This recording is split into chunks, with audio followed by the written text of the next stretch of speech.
Donald ট্রাম্পের প্রশাসন নতুন এক ভ্রমণ নিষেধাজ্ঞার খসড়া প্রণয়ন করেছে। এতে ৪৩টি দেশের নাগরিকদের ওপর প্রবেশাধিকার বিধিনিষেধ আরোপের সুপারিশ করা হয়। ৩টি পর্যায়ে বিভক্ত এই নিষেধাজ্ঞায় কিছু দেশের নাগরিকদের পুরোপুরি নিষিদ্ধ করার পাশাপাশি অন্যান্য দেশের জন্য আংশিক নিয়ম প্রয়োগের পরিকল্পনা করা হয়েছে।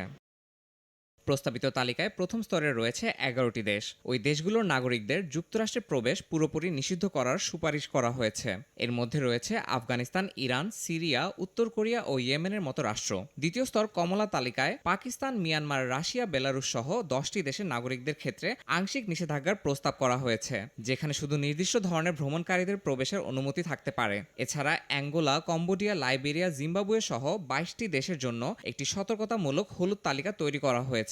এই দেশগুলোকে নির্ধারিত সময়ের মধ্যে নিরাপত্তা ঘাটতি সংশোধনের নির্দেশ দেওয়া হয়েছে।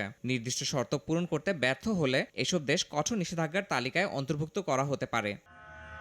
নিষেধাজ্ঞার খসড়া পর্যালোচনা করছে বিভিন্ন মার্কিন সংস্থা। স্টেট ডিপার্টমেন্টের কনসুলার অ্যাফেয়ার্স ব্যুরো এই বিষয়ে নেতৃত্ব দিচ্ছে, যেখানে বিচার বিভাগ, হোমল্যান্ড সিকিউরিটি এবং গোয়েন্দা সংস্থাগুলোর সহায়তা নেওয়া হচ্ছে। তালিকাভুক্ত দেশগুলোর বিরুদ্ধে পর্যাপ্ত তথ্য না দেয়া, দুর্বল নিরাপত্তা ব্যবস্থা এবং সন্দেহজনকভাবে নাগরিকত্ব বিক্রির মতো কার্যক্রম পরিচালনার অভিযোগ রয়েছে।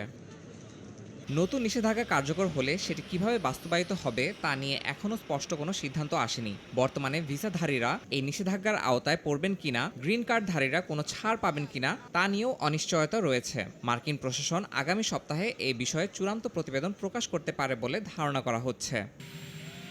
আগের মেয়াদে ট্রাম্প প্রশাসন ভ্রমণ নিষেধাজ্ঞায় মুসলিম প্রধান ও অনুন্নত দেশগুলোকে চিহ্নিত করেছিল। এবারও নিষেধাজ্ঞার তালিকায় থাকা বেশিরভাগ দেশ মুসলিম প্রধান বা দুর্বল প্রশাসনিক কাঠামোর কারণে পরিচিত। তবে নতুন প্রস্তাবিত নিষেধাজ্ঞায় কিছু নতুন দেশও যুক্ত হয়েছে, যা কূটনৈতিক সম্পর্কের উপর প্রভাব ফেলতে